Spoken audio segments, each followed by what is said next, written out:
He had money, power, and everything, except someone who cared. Then one woman stayed when everyone else left. The morning sun barely touched the marble floors of the mansion, casting long shadows through the tall windows. Everything was still, too still. In the master bedroom on the third floor, a man lay motionless in his bed, his breathing shallow, his eyes half closed. This was Alexander Crane, one of the wealthiest men in the city. But today no one would have recognized him. His hair was disheveled, his face pale, his body weak. Or at least that's what everyone believed. Alexander had spent 40 years building his empire. He had everything money could buy: mansions, cars, private jets. But lately something had been eating at him, a quiet, gnawing loneliness.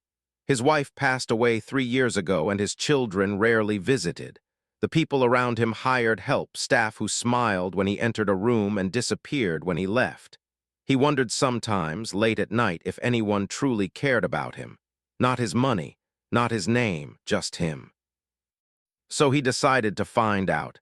He would pretend to be sick, helpless, unable to move. And he would watch. He would see who stayed, who cares, who showed up when there was nothing to gain. For 3 days, Alexander played his part perfectly. He stayed in bed, calling for help in a weak voice. His butler came once, checked his pulse with cold efficiency, and left. His personal assistant sent a doctor who prescribed rest and walked out without a second glance. The chef sent meals but never came upstairs. The groundskeeper didn't even ask. One by one, his staff carried on with their duties as if nothing had changed. Alexander felt the weight of the silence pressing down on his chest. Maybe he had his answer. Maybe no one cared at all. But then on the 4th morning, something changed. There was a soft knock at the door. It opened slowly, carefully. A young woman stepped inside, holding a tray with tea and toast. Her name was Clara. She was one of the housekeepers, quiet and unnoticed, someone Alexander had barely spoken to in the 2 years she'd worked there. She set the tray down on the bedside table and looked at him with concerned eyes. "Mr. Crane," she said gently, "you haven't eaten much. You need your strength." Alexander stayed still, watching her through half-open eyes. Clara adjusted his pillow, pulled the blanket higher over his chest, and poured the tea carefully. She didn't leave. She sat down in the chair beside the bed and stayed. "I know everyone's busy," she said softly, almost to herself. "But you shouldn't be alone when you're not well." Over the next 2 days, Clara came back, again and again. She brought him meals, checked his temperature, opened the curtains to let the light in.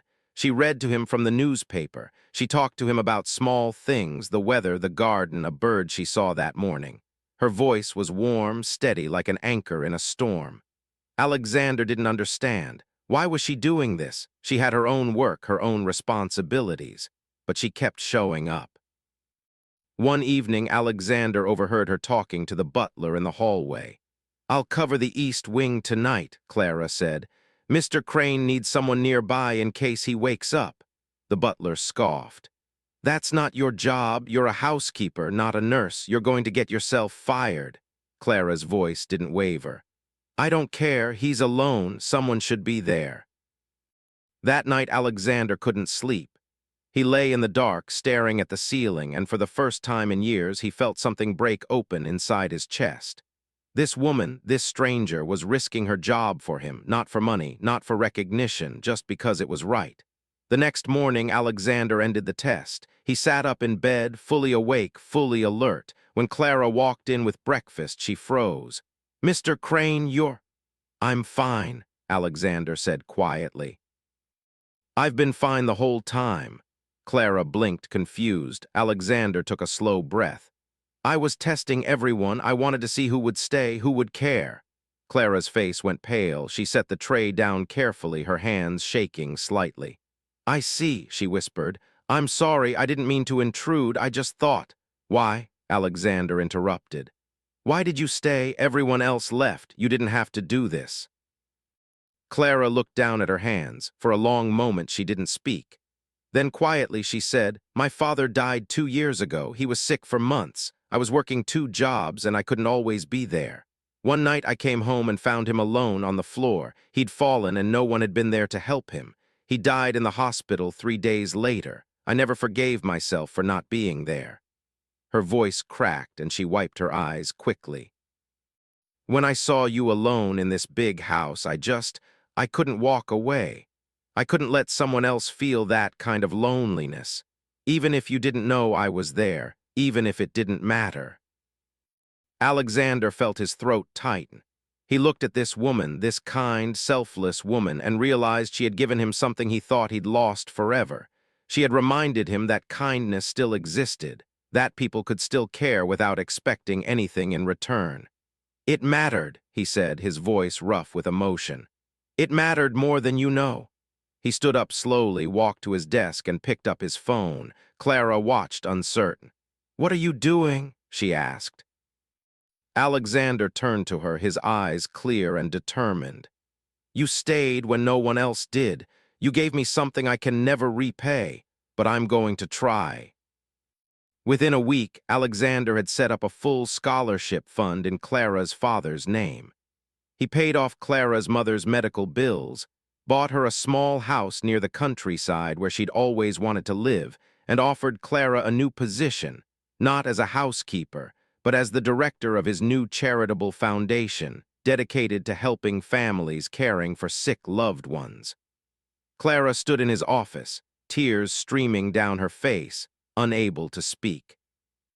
"You don't have to accept," Alexander said gently, "but I want you to know you changed my life. You reminded me what it means to be human." Clara wiped her eyes and smiled through her tears.